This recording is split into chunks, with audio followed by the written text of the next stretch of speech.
Monday morning to all of you. This is Sunaina, Vohra, Youth and Family Life Coach from Athena Life Coaching. Today's question comes from a parent who's asking, how do I speak to my children regarding stranger danger and when should I speak to them? At what age? So the strategies for you today to approach this very delicate and a little bit uncomfortable topic for us parents is the first one, for your own intention.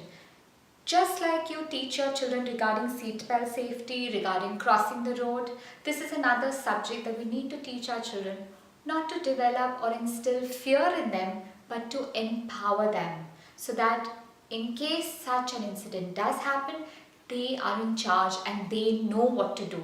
So approach the subject with the intention that you are empowering your child. The second thing regarding strangers. Strangers don't always come in the form of dangerous looking people. Strangers who can harm our children can come in the guise of extremely helpful neighbors or an uncle who is trying to be more than helpful. So talk to your children regarding who are the people in their lives that they can trust and who are the ones that they need to keep at arm's length. The third thing is make a list of the trusted people. If your children are really small and they have to be picked up from tuitions, from schools, and you have a list of people who are going to pick them up, introduce your children to those people. See that they're familiar with them and make a rule that only these 3, 4 or 5 trusted adults can pick your children up from classes or from tuitions or from school so that there is no confusion in that respect. The fourth point is talk to your child about their body, about private space and about their private parts. So for example, the other day when I was doing a session on family coaching and I had the parents and I had 3 children sitting in front of me, the children started to get fidgety and they started to pinch each other, and that was the time when I spoke to them about private space and how it is important for children to respect each other's private space. And then I went on to coach them regarding when someone comes too close to them and makes them feel uncomfortable or they feel scared, that means they are encroaching into their private space.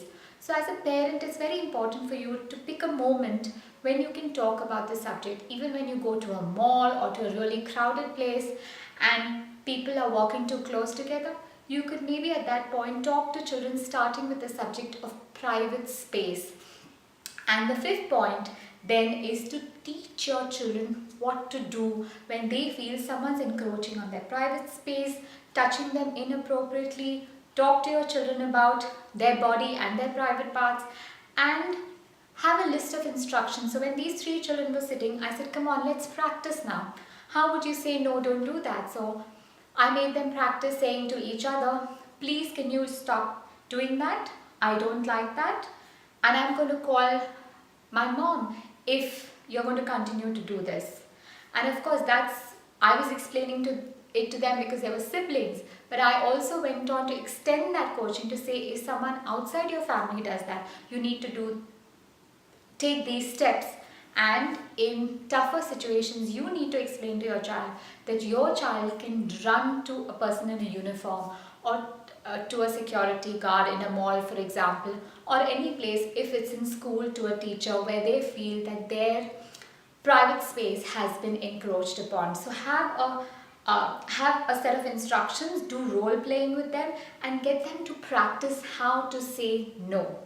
And the other thing which is very important is it becomes a little bit of a confusion when we're teaching our children to say no to an adult, because we also ingrain into their minds that they need to respect adults. So this is where you need to make that distinction between respecting an adult versus when an adult is encroaching upon their space and when you need to say no very firmly or actually seek help by running away. And the 6th point is children tend to forget these things. So there are so many times when you turn around and your child is not wearing the seat belt. So in the same way, these instructions maybe once in 3 months, or if you're going away for a holiday or if you're getting people home, is to sort of go through the set of instructions again with your child. So it is in their minds, and they have practiced saying no when it's needed. And the last point, the seventh point for today is tell your children that you love them. You love them no matter what, and that they can come and share anything they want with you. And God forbid, if anything wrong happens to them, they know that you are there for you and that you love them and that you'll always love them unconditionally, so that your child feels open enough to come to you. So give them that security blanket for them to come back to you.